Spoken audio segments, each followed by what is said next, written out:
G'day, and welcome to the first episode of Cephalon Squared, episode 1, part 1 of 1. So basically, this is our first episode for Warframe as a Warframe community podcast. I am your host, Cephalon Greg, and I'm joined today by my co-host, Cephalon Lucas. Say g'day, Lucas. Hello, everyone. Good to be here. Welcome, and of course, just so you know, we're not actually Cephalons. We're just regular dudes that are calling ourselves Cephalons. Just thought I'd cover that off. What is Cephalon Squared?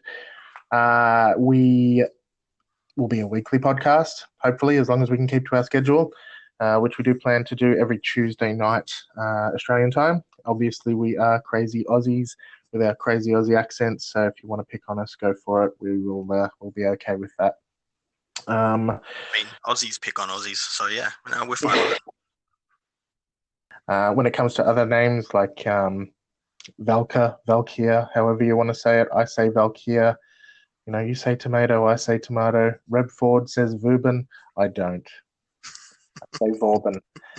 I don't want to say Vauban. It sounds so funny. Anyway, Vauban, that's what I say.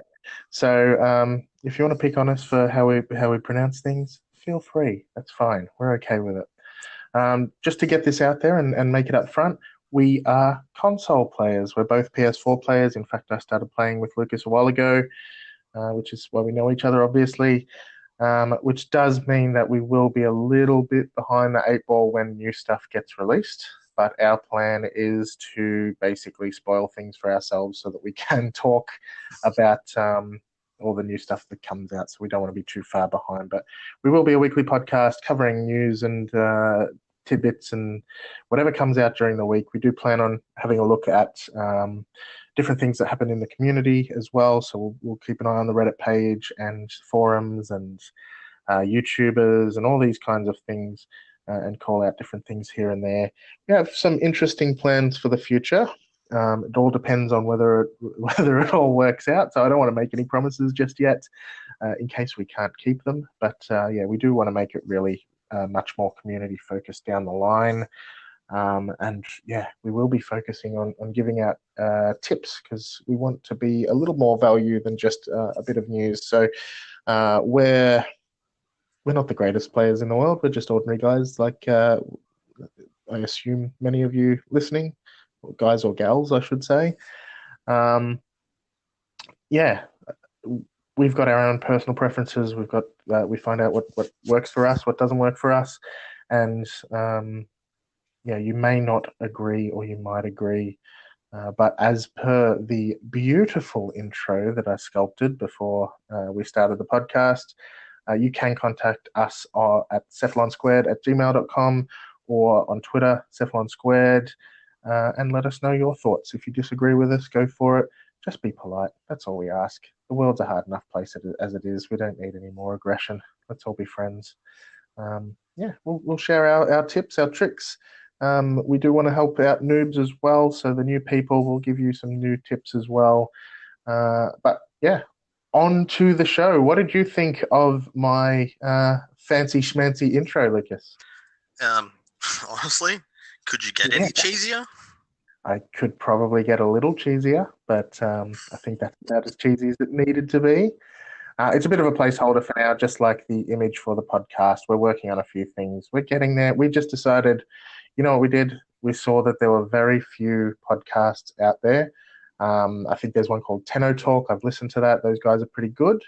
But if you look at a game like Destiny, where they have 7,000 podcasts every week, the fact that there really weren't so many for Warframe suggested that, hey, let's get out there and do something. And we just decided to do it. We literally decided yesterday.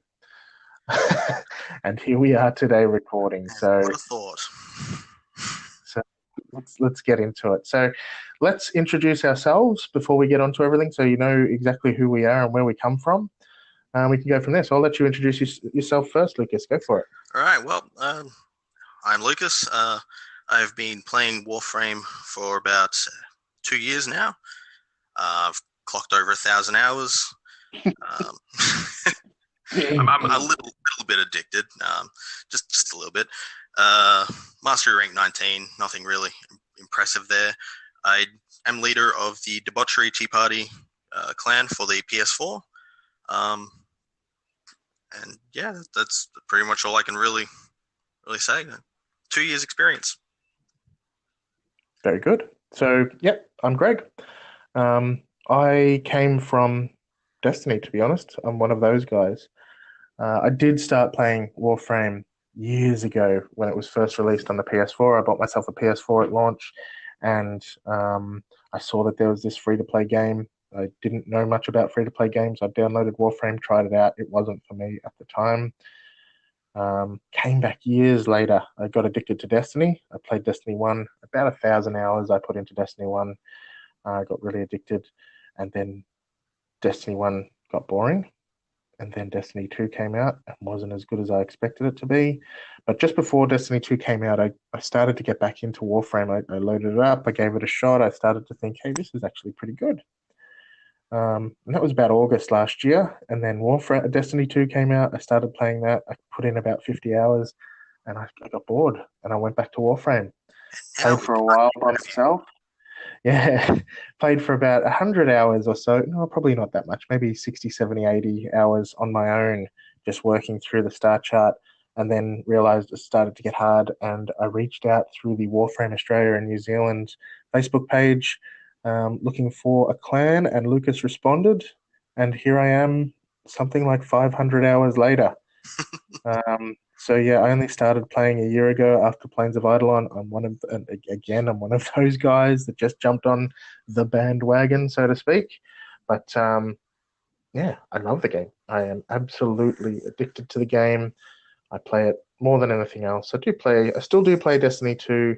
Looking forward to the next thing that comes out. We played a little bit of Defiance, didn't we, Lucas? There's a lot that I play, but Warframe is... A little bit of Paladins. Yeah, Warframe is love. A little bit of Paladins, that's a good game. Yeah, Warframe is love. Warframe is life. Definitely life. Anyway. Yep. Yeah, it really is at the moment. So that's us. That's where we come from. That's our experience. We're both PS4 players. We both play together almost every night. We try to carry through, or we try to help out new players. We just brought on a couple of new players this week. So welcome to those guys. They've been doing really well. We've been helping them out as much as we can. Not everyone needs help, of course, but we give it where it's needed. Exactly, and that's part of what we wanted to do with this. So we have a bit of a structure that we want to go through every week. We'll have rotating sections, but one section that we will be sticking with, or two sections that we'll be sticking with, is tips for beginners and tips for advanced players towards the end. But before we get into that, we'll take a look at news. And of course, just recently, there was DevStream 113 following TennoCon. So we are a little bit late for TennoCon. I'm sure everyone that's listening to this now has already seen everything that was covered on TennoCon, etc. So we decided just to start with DevStream 113. Anything you want to say before we jump into it, Lucas? Just that if you do want to go back and watch anything TennoCon related, Warframe has all the videos up on YouTube, just for those people who are not in the know and how. Yes, good point. YouTube is an awesome resource, and we are not on there. We could always, film ourselves doing this podcast. Just throwing that out there. All right. So what they cover in DevStream 113. TennoGen Round 12 is finally coming to, or the remaining items from TennoGen Round 12 are coming to console's next update. That was a pretty quick and easy one. Very quick. By the time you listen to this... They'll probably already be out. Yes. Well, no. The next update. Yeah. Possibly. I don't know. But anyway, Prime Vault, will be opened. Probably by the time you listen to this, because it's going to happen tomorrow morning. Definitely by Australian time, which is only like 12 hours away, so they'll definitely be open. And that means access again to Rhino, Nyx, Ankyros, Hiko, or however you say it, Voltor, Skindo. All of those primes will be back in the relic rotation. Plus, there'll be accessories packs, which is pretty exciting. I'm very keen for Nyx Prime and Boltor Prime in particular because I love the Boltor weapons. What about you, Lucas? I think I'm mostly interested in acquiring Nyx Prime finally. I mean, the Hikau is interesting, or however you say it. Again, pronunciation, Australians. Woo!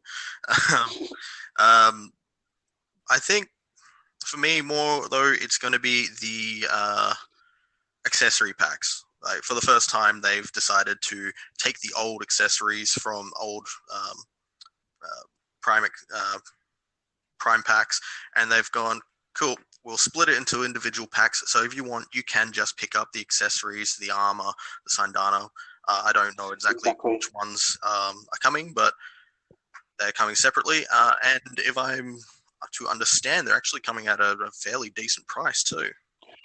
Yeah, I'm not sure what the price is in Australia. I think it's $20 for the accessories packs. There's 2 accessories packs that are coming out, and that is, to Dee's credit, that is at the request of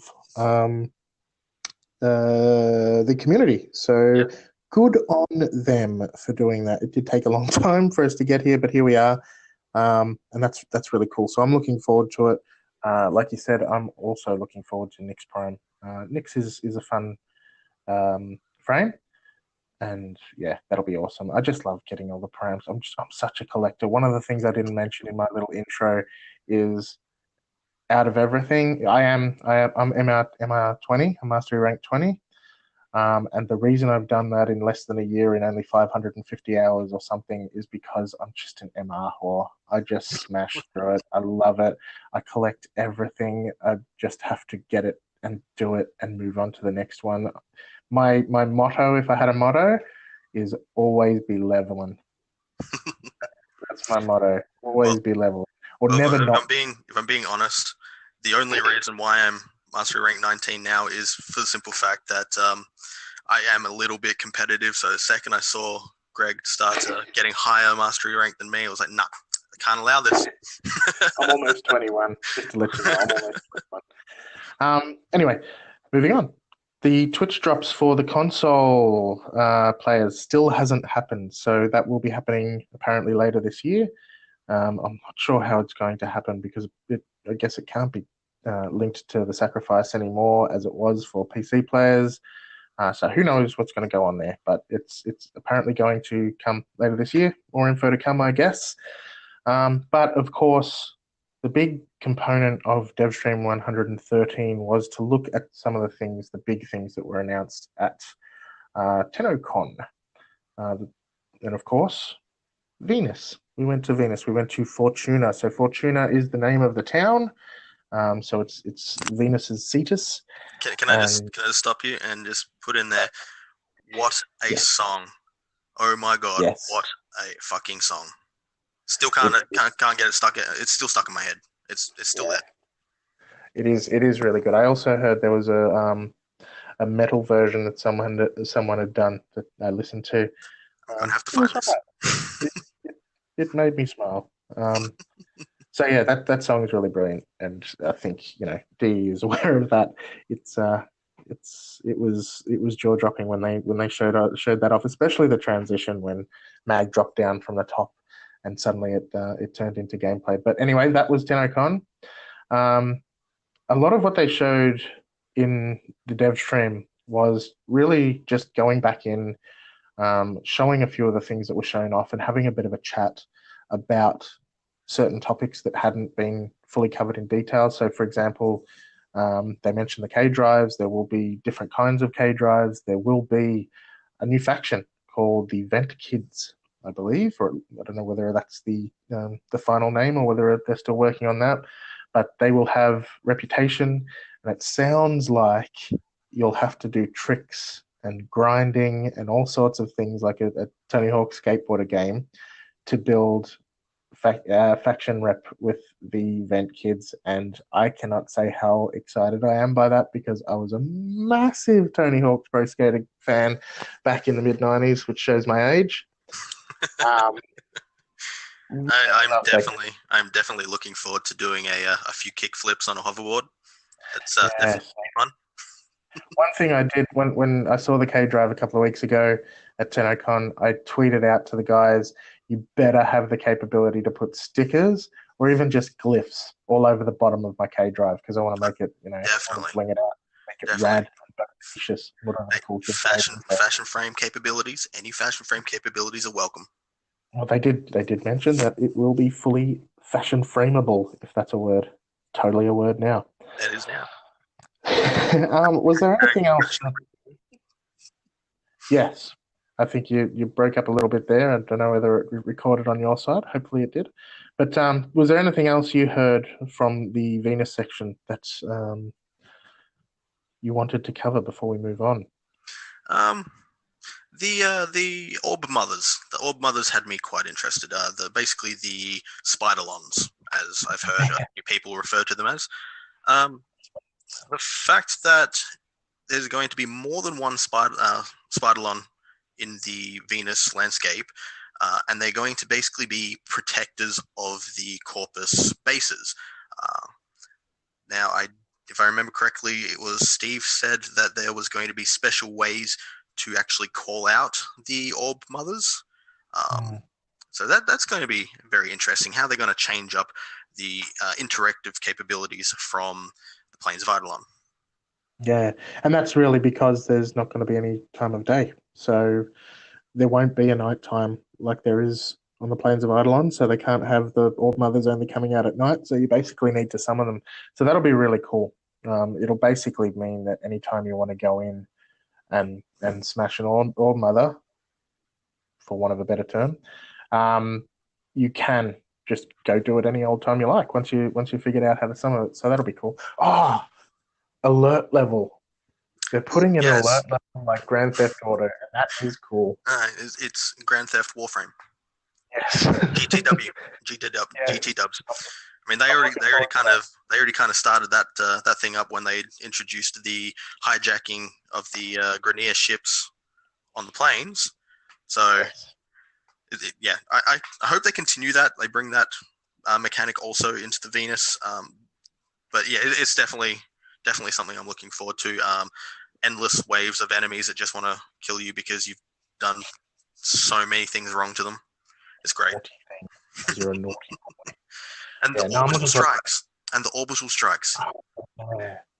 Unless, I mean, I doubt they added that just for the Railjack component, but they might have. You never know. But I doubt it. It's bound to be something that happened. The other thing that I thought, and while we're on Venus, we may as well cover interaction, is that the right word?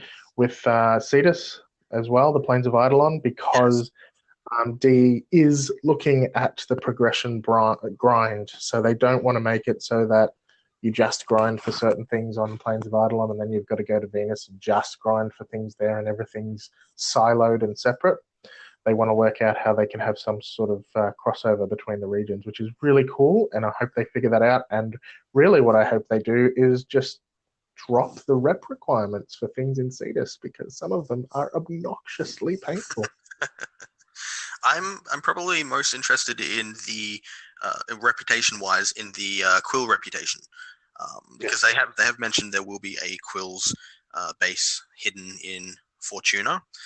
My question for that is basically whether or not we're going to have to grind again, or maybe will some of our reputation from Cetus's Quill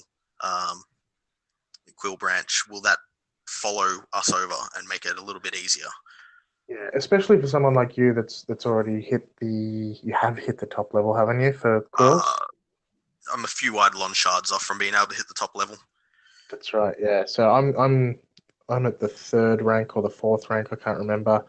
Because 21,000 rep per day limit, and that's just based on my MR plus an extra 1,000, means it takes a long time to hit that 70,000 grind between levels, and that's just the 3rd level. I think the 4th is like 140.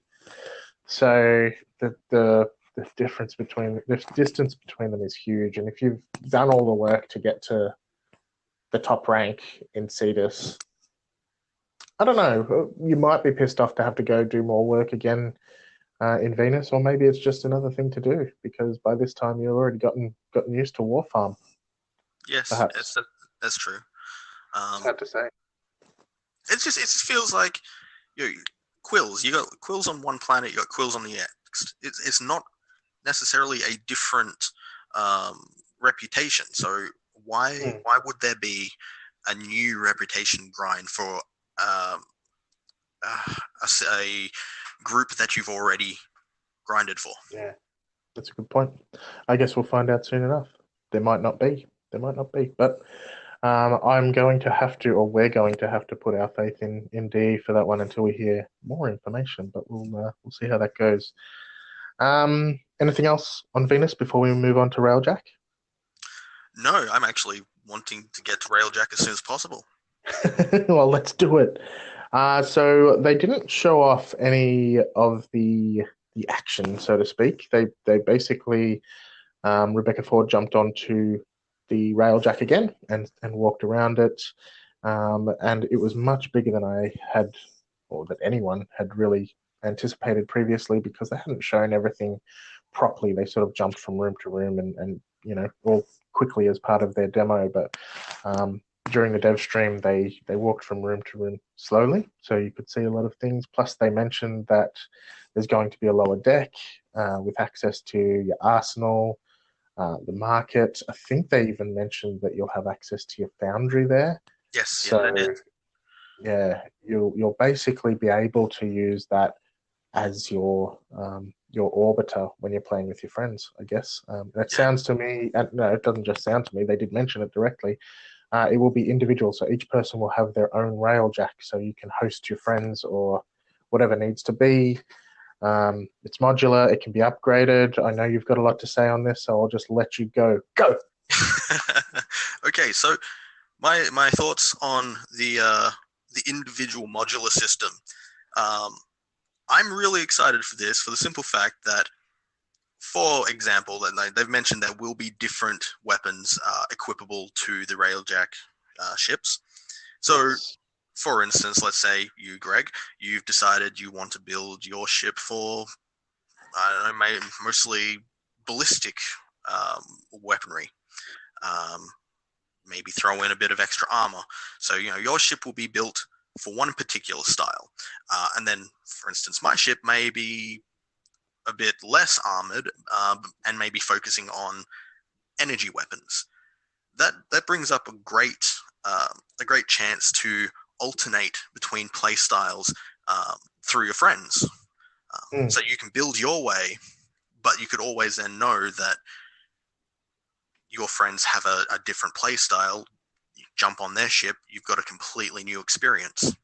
Yeah, I think that'll be pretty cool. It'll depend again how they sort of implement it and how different each of the weapons are. But yeah, it'd be pretty cool. I'm very much looking forward to it. And of course, they did mention that it's not just going to be that same mission that they demonstrated at DemoCon. There'll be a lot of different kinds of mission types and objectives and things like that. So, like the derelict, they mentioned boarding derelict ships and stuff like that. Now, see, that brings up another point. Will we eventually be able to get? I know this is jumping way too far into the future, but will we eventually then be able to get prime ship parts? Possibly. Because you pick up something from the derelict, it's going to be of a different. It's going to be different as to whether or not you pick something up from a Corpus ship.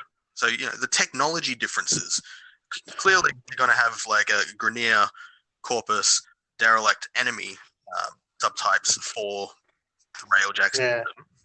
So then, well, I'm sure there's going to be some sort of difference. I did mention in the stream that you go to the derelict, and once you finish that mission, you'll come out with a particular mod or whatever. So there's bound to be different ones for different reasons. You'd want to go to the derelict for a specific reason, I imagine. Yeah. Another point I want to bring up about Railjack is the sense of belonging it's going to create for players who have a particular play style. When they showed this originally on TennoCon, I absolutely got captivated by the fact that you have a pilot, a couple gunners, maybe someone running around the ship, putting out fires and taking out the invaders. But then you also had the person who would board the enemy ship. Having roles, that's going to be probably the biggest thing for me in particular. I'm excited. I cannot wait to just put everything into being a pilot. Well, I've got to put my devil's advocate hat on, because I've got a devil's advocate hat, and basically say that, yeah, I think that'll be interesting, but how long would it stay interesting? Do I want to keep being a boarder, for example, or do I want to keep being a gunner? Or what if I want to be a pilot and you want to be a pilot at the same time? Is there going to be a way to flip a coin? Or, there could be some potential headaches down the line. And what about if you're playing with a public group? True. Okay. Honestly, I would not implement public No, I wouldn't matchmaking. either. No way. No, I'd much rather go solo. They've said that there's capabilities to go solo, so Which is fantastic. It is fantastic. So if I can't matchmake with my friends or guildies or clannies, then it's solo. As for whether or not you wanted to one day go pilot, and there would be a point. There would be a point where there'd be a point where I'd turn around and go, you know what, that's cool, because I've never been a boarder, so I'll do the raiding this time. I'm cool with that. Yeah. And I understand we can figure it out between ourselves, but I still think that could become an issue down the track, and it all depends as well how different they are, because if I keep doing the same mission over and over again, I keep being a gunner over and over again, it could get dull over time. So yes. It just depends. But we'll see. It still looks very, very interesting. And the fact that you possibly could be using that ship to just fly between missions and then do an entire mission, potentially. That's amazing. That would be really cool. So, and lastly, I just wanted to mention that while they were walking around the Railjack ship, I'm pretty sure I saw a Comey board. If you haven't played the Sacrifice yet, you will understand what a Comey board is eventually, but spoilers alert. It's not that much of a spoiler. It's basically like chess. So, I think that there might be Comey that you can play with your buddies on your ship. I'm calling it now. I hope it is true, but we'll see. Now we need to move on. The next thing they showed was the Revenant Warframe, Vlad. Codename Vlad, codename Revenant, both codenames, I guess. And his new ability. Vampire Eidolon. Yeah. There we go. the Vampire Eidolon. His abilities. So his first ability, I believe you mark one guy and he becomes your little pawn. And any enemy that he injures then also becomes a pawn, up to 20 little helpers. At the moment, that's placeholder, just keep in mind. It is placeholder, and it sounds like it a lot to me. But we'll see. I mean, they could be these are Warframe enemies. They're pretty squishy as it is, so they might die quickly. It's hard to say. Yep. The second ability was basically like an Eidolon shield that you can put onto yourself, and as you take damage, whoever causes damage to you then becomes a pawn and is added to your little army. It's a stun and mark. So any enemies that deal damage to you will basically be stunned for a short duration. A mark will appear over their head, and then they will basically follow the same route as the enemies after they've been inflicted through the first ability. Beautiful. Look at you taking notes, taking names. I'll let you cover the third one, because you know what the notes I took are? Missed. That's understandable. I just want to go back to the first ability, because there was one thing you missed. Mm-hmm. Enemies that have been marked, when they are killed, they will leave behind a Eidolon light pillar trap. Ah, that's right. Yes, which is cool. Which can injure other enemies. Yes. Now going on to the third ability, my honest opinion is Wukong Rework 2018.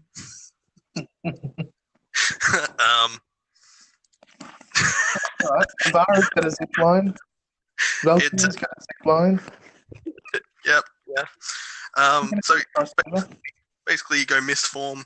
You can use it to escape from troubled situations. Flying through enemies. Does a life steal? I think it is life steal or energy steal. It sounds like that's what it does, but I'm not 100% certain that it does. No, they were a little bit cryptic on that. It drains. It drains the enemy of something. It'd be cool if it does. Yeah. And the fourth ability. Eidolon Sparkle Hands. Yeah, Eidolon Sparkle Hands, exactly. You basically spin in a circle like the Sound of Music's playing, and you fire lasers. So you've got your own disco ball going. Yeah. And it looks amazing, to be honest. I'm looking forward to using that ability, although I don't like his wispy beard. Hopefully, the alternative helmet is a lot better. Will not have a wispy beard. The primary. Yeah. If it has a more solid beard, it might be all right. All right. So moving on, we'll go through these next things relatively quickly because they've been covered and covered again. Deluxe skins. Deluxe skins for Nidus and Vauban was shown off. Vauban looks amazing. Deluxe skin for Vauban. Yeah. His looks amazing with those pistons.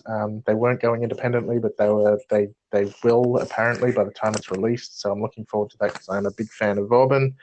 Nidus, I'm not a massive fan of, and to be honest, I find those arms across his chest look a little bit weird. It's a little, not like an uncomfortable feeling that maybe it's supposed to. It just doesn't look right to me. It just feels out of place for you. Yeah, that's just me. That's understandable. Yeah. But I some of the other components look amazing. Oh yeah, absolutely. I have to say that the detail that they've put into Nidus's skin, the eyes on the shoulder, the bones, the broken bones in the spectral arms. Yeah, that was cool. Wow, just absolutely wow. I do like the fact that they've turned around and said that they want to make the eyes look around. Yeah. I think there's going to be a bit of work for them, like trying to get individual movements on something that's already moving. But you know, if they can do it, hell yeah, bring it on. We want it. Yeah, it'd be super cool. And the good news is, for PC players at least, that is scheduled to be released to PC next week. So we can expect it on console sometime around 2019. Like a funny joke? Well done. A funny joke. Thank you. All right. So, of course, they did mention the Nintendo Switch version that is coming and that I am excited about. They're looking to create the ability to port your account. Well, actually not port your account, but to copy your account. So your existing account will stay on your current platform and you will copy it as is over to the Switch, minus any platinum, etc. You can't, of course, carry that over. And then you'll be able to continue on the Switch and continue on your original platform. So they've definitely, basically definitely acknowledged that it'll be happening on the PC, but they need to talk to the hardware manufacturers when it comes to Xbox and PlayStation. And I'm pretty sure Xbox is just going to high five them and say, let's do this shit. And Sony might just... Let's not get into Sony. They'll dig their toes into the ground and go, oh, yeah. It's a cool idea, I guess. As PS4 players, looks like I'm starting a new character on Switch. I am looking forward to Switch. I love Switch. And the next DevStream, whenever it is, next week, whenever, 114, we'll be going into a fair amount of detail around Melee 3.0. And I know you're looking forward to that, Lucas, because you liked it when they showed it off originally. Yes. I missed that DevStream when they showed it off the first time, so I am keen. Yes, the fact that they're going to remove one part of the channeling, the channeling attacks, so far that they've mentioned, and reduce. Basically, they're also going to remove the crit buildup. Mm-hmm. But if they do that, they have mentioned that they have to then beef up all melee weapons across the board. And it's going to be some major change if they're going to get rid of channeling. Changes. Yes, getting rid of channeling. There's so many mods that have channeling. There's focus trees. Yeah. There's all sorts of stuff. So it's going to be a massive change. Which makes me wonder if they're going to do removing channeling to that extent, to the point where they have to remove it from the focus trees. Would that also mean that we get basically another reroll? A focus tree reroll, yeah. I hope so. I still haven't got that trophy. I think I've spent a few points in the wrong abilities. So if that's the case, I'm definitely keen. The fact that they're going to remove the crit build up away, the crit counter, for a charge up bar, which then the button for channeling will be turned into a release button that will unleash your heavy attacks that you've charged up through combos. Cool. That is really cool. The dive attack that allows you to move forwards. That's going to be fun. That feels ninja. That totally feels ninja. And that's the thing. So if they can pull it off, because in my opinion, the way Melee feels at the moment is already pretty good. It's actually really damn good. That's why a lot of people like Warframe. But channeling sucks. A lot of people don't understand combo. I didn't understand combo until only very recently. You may remember, Lucas. It's kind of it'll be interesting to see what they'll change and what they won't change. So, how they make melee combat more interactive. Yeah, exactly, and more enjoyable and more ninja-like. So yes. Looking forward to it. Any other comments on DevStream 113 before we move on? No. Okay. Let's go. So we're going on to the first of our regular content, which is our noob tips. So tips for beginners. So basically what we plan to do in this particular section every week is basically just give a tip for new players. So if you're a new player out there, you've got any questions, hit us up on Twitter or email. Let us know what your question is. We'll answer it. I will try to think of, and Lucas, of course, will try to think of things that we wish we knew when we started, and help you out there. So the thing I've chosen today, realistically, I don't know who's listening, and I don't know whether or not how early in the game people are going to be before they decide to listen to a Warframe podcast. But I've just chosen to go with early game progression. What do you do after you've finished War's Prize quest and suddenly the game doesn't hold your hand anymore? So good way to start, actually, for the first podcast. Very right from the beginning. So yeah, I mean, what happened when you finish War's Prize? You've got your Orbiter all decked out. I think you've even got the relic. No, you don't have the relic foundry. That comes a little bit later. But yeah, you've pretty much got everything you need initially. And the game basically opens up. You've got access to alerts. You've got access to invasions if you really wanted to do them. And Earth is there, ready to be explored, and you don't know what's going on. So it's pretty simple. You've got some blue throb shining, as I like to call it, nodes on the planet that are going womp womp. Those are your next ones. Those are your next questions. As they go again? They go womp womp. Those are the next quests you need to do. And you'll see that each quest, each node is connected by a line. That's basically the progression through that planet. And if you follow those lines, you'll see that they end up at a funny little symbol that then joins a line that goes off screen. And essentially what they are, they're called, what are they called? Junctions. Junctions, thank you. They're your junctions. So they're junctions between planets. They allow you to travel at light speed between the planets. So you need to unlock them. because they've been locked. So essentially what you need to do is on Earth, there are two junctions. There's Mars to the top of the screen and there's Venus to the bottom of the screen.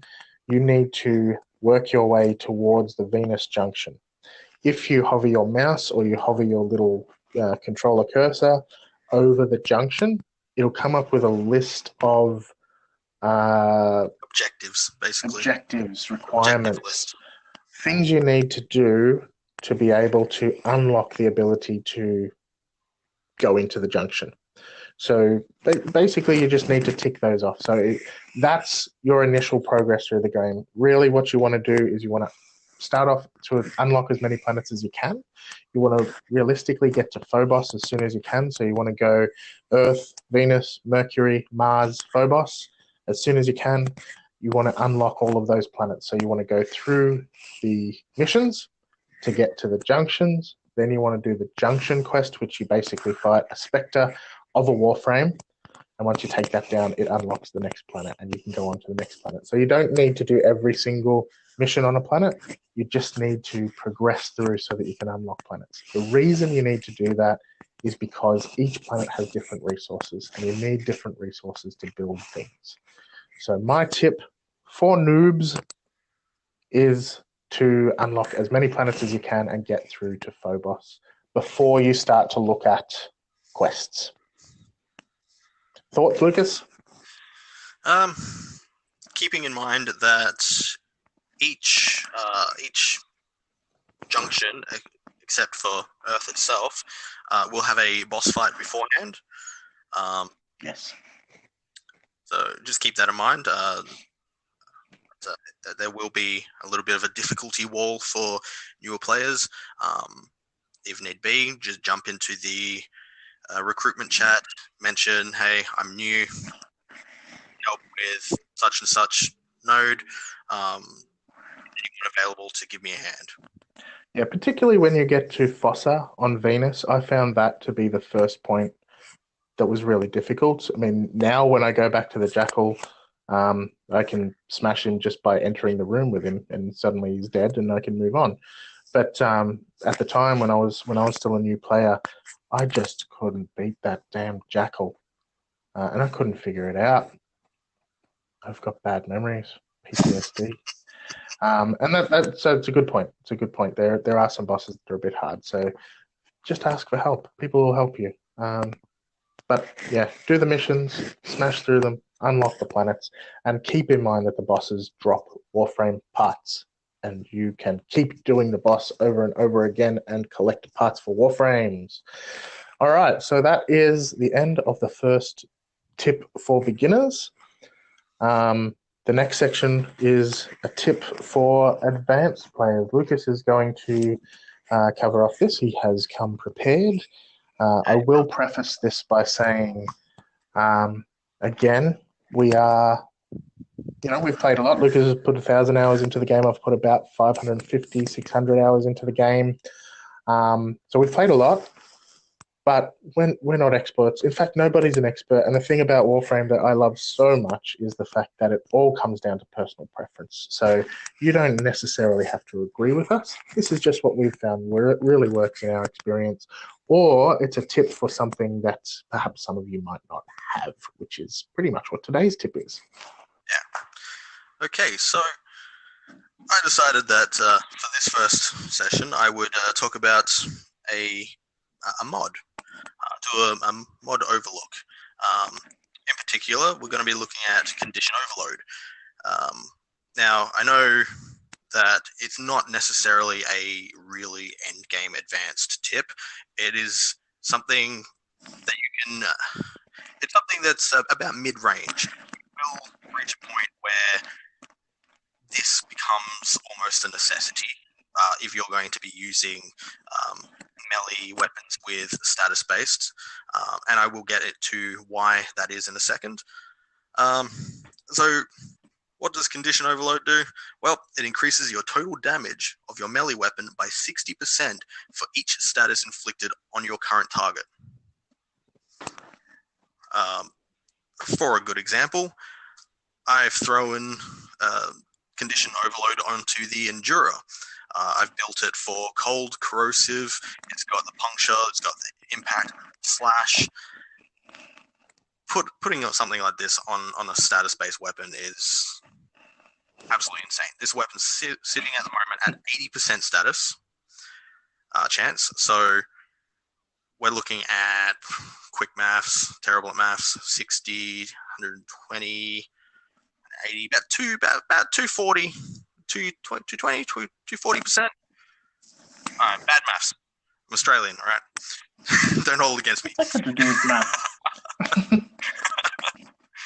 So yeah, stand by our ability for maths. So yeah, basically it just completely makes your sword or whatever melee weapon you're using overpowered. You will melt enemies with this. As for acquiring condition overload, that is a little bit on the tricky side, as there currently is only 2 ways to go about it. I'll go the easy way first. The easy way is to find someone who's already got it and buy it from them. Absolute easiest way you can go. Currently, if you've got plat. If you've got plat, or if you just find someone who's friendly enough to go, hey, here, have a spare. That's even better. Miracles. Miracles. Well, the community is good enough. I would expect it, at least. If they really need it, yeah, that's cool. As for prices, currently PC pricing is looking around an average. Keep in mind these are averages, not exacts. An average of 70 platinum. PS4 can be anywhere between 50 to 70 plat, where Xbox One is currently sitting at 80 plat. I have looked at the lists, and Xbox One's selling a substantial amount less than the other platforms. Moving on to the second way of obtaining condition overload, which is an absolute nightmare. Mm-hmm. I've done it. It's painful. So if you're lucky enough to find a cheap one or get given one, kudos. Currently, they can only be farmed from Drakkar butchers, and Drakkar butchers are only found in Uranus. I know this. Enough. Good job, yes. Grenier Sea Labs, basically. Any Grenier Sea Labs, but there's only one planet that has Grenier Sea Labs. My advice for trying to farm this would be to go to the survival. I've gone completely mad. The mode called, I think it was Aurelia. Yeah. For that, Aurelia node survival on Uranus. And for the Drakkar butchers themselves, there is a 0.02% drop rate. Ophelia, I think it is. Yeah, so it's the drop rate is like 1 in every. Go on, do the maths. It's not even 1%. It's less than 1%. It's 1 in every 2,000. So good luck, and that's why I don't have it. No. I myself, every 2,000 Drakkar kills. I myself am considering going and actually doing some farming for this. So I know for PS4 players in the future, we may be looking at a few condition overload giveaways. Maybe, I don't know. Put that in the air. Put a pin in it. But you got to get them first. Good luck. Got to get them first. Yeah, good fun. Yeah. Well, thank you.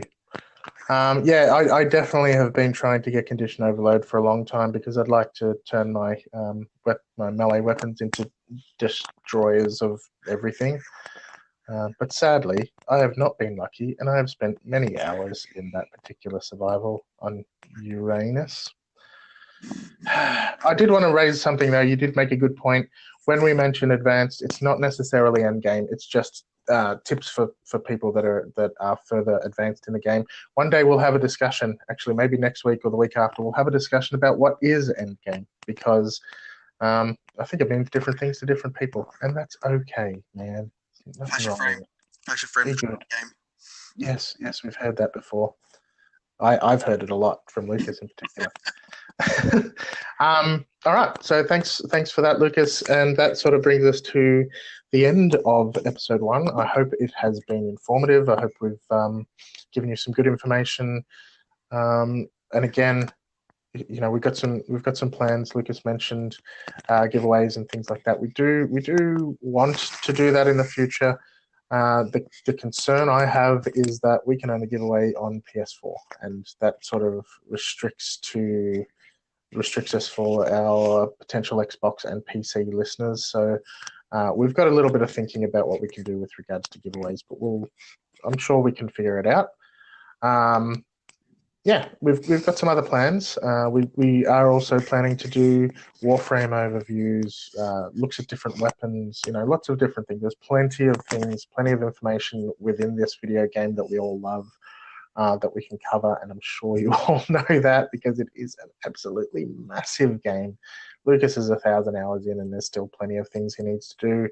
I'm 600 hours odd in to the game, and there's so many things I need to do, plus so many more things that are just a couple of months out.